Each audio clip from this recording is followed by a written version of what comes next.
আসসালামু আলাইকুম। স্বাগতম চট্টগ্রামের গল্প পেজে। আজকে থাকছে একটা ভিন্ন ধরনের গল্প এবং ফ্রিল্যান্সিং শব্দটা আমাদের সবার কাছেই মোটামুটি পরিচিত।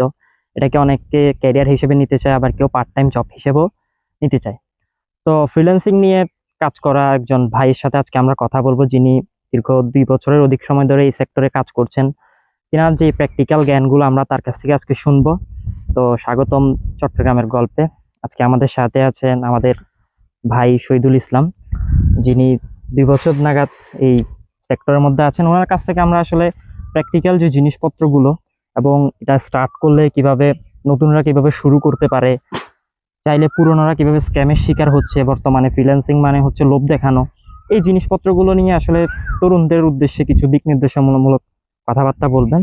তো স্বাগতম ভাই, ঈদ মোবারক চট্টগ্রাম গল্প পেয়েছে। মাসুম, তোমাকে ধন্যবাদ আসলে চট্টগ্রাম গল্প পেজে আমন্ত্রণ জানার জন্য। যে বিষয়টি আজকে কথা বলার জন্য আমরা এখানে আসা আর কি, সেটা হচ্ছে যে ফ্রিল্যান্সিং। আসলে এটা বর্তমানে খুব হাইপ একটা বিষয়। আমরা জানি যে আমরা যখন ফেসবুক স্ক্রল করি তখন এই বিষয়টা মানে এমন ভাবে দেখানো হয় যে এটা ফ্রিল্যান্সিং মানে হচ্ছে লাখ লাখ টাকা, লাখ লাখ টাকার বিষয়, এবং এটা করলেই একেবারে 2 থেকে 3 মাসের মধ্যে কোটিপতি হয়ে যাওয়া যায় আর কি। তো যেহেতু এই বিষয়ে যে নিয়ে মানুষের নানা ধরনের বিভ্রান্ত কাজ করে এবং অনেকে আসলেই ভিতরের খবরগুলো জানে না।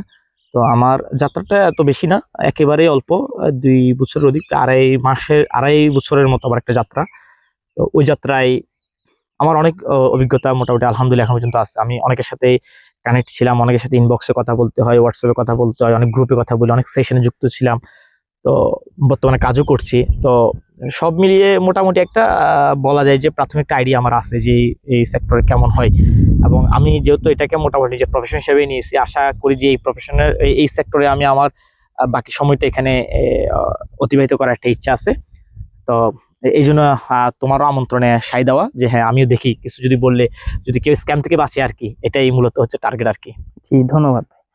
আসলে প্রথমত সবারই একটা কোয়েশ্চেন থাকে যে আসলে ফ্রিল্যান্সিং আসলে মূলত জিনিসটা কি? এটা কি ঘরে বসেই কাজ? আবার অনেকে মনে করে এটা কি স্বাধীনভাবে কাজ কিনা? এই ধরনের বিষয়টা নিয়ে কি বলবেন? ফ্রিল্যান্সিং মূলত কি?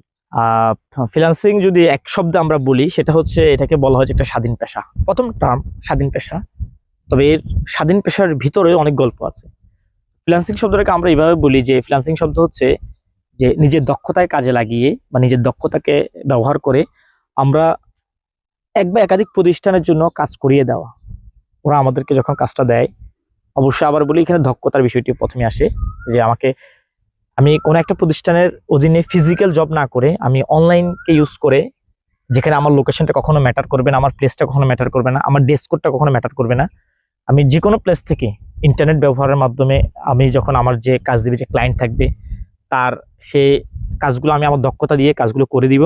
এক্ষেত্রে ওনার একটা টাইম ফ্রেম থাকে, একটা পেমেন্ট থাকে, এবং তার একটা রিকোয়ারমেন্ট থাকে। ওই রিকোয়ারমেন্টগুলো ফিল আপ করে দিয়ে আমরা কাজগুলো প্রদান করি। যার কারণে বলা হয়ে থাকে যে একটা স্বাধীন পেশা, মানে আমি আমার মতো করে করতে পারি, আমি একটা না 10টা ক্লায়েন্টের কাজ করতে পারি, সকালে না হলে বিকালে করতে পারি। তবে অবশ্যই টাইম ফ্রেমটাকে মাথায় রাখতে হয় যে উনি আমাকে 2 দিন দিচ্ছে।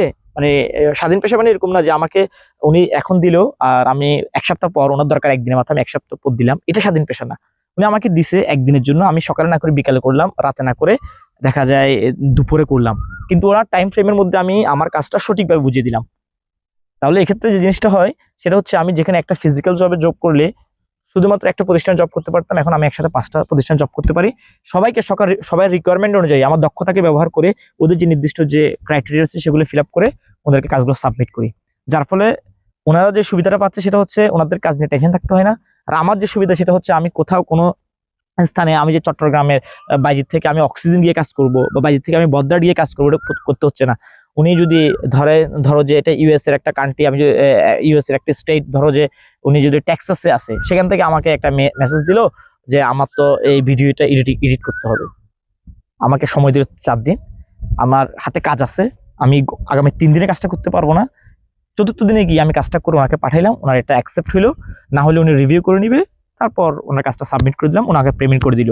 একসাথে অনেকগুলো প্রজেক্ট আমি রান করেছিলাম। তো এই জন্য এটাকে মূলত স্বাধীন পেশা বলা হয়, যে আমি আমার মতো করে আমার সুবিধা মতো সময়ে, বস আমাকে বলছে এখন দিতে হবে এরকম কোনো শব্দ এখানে নেই, একটা টাইম ফ্রেম দিয়ে টাইম ফ্রেমের মধ্যে আসলেও ওনাকে কাজটা আমি সাবমিট করি।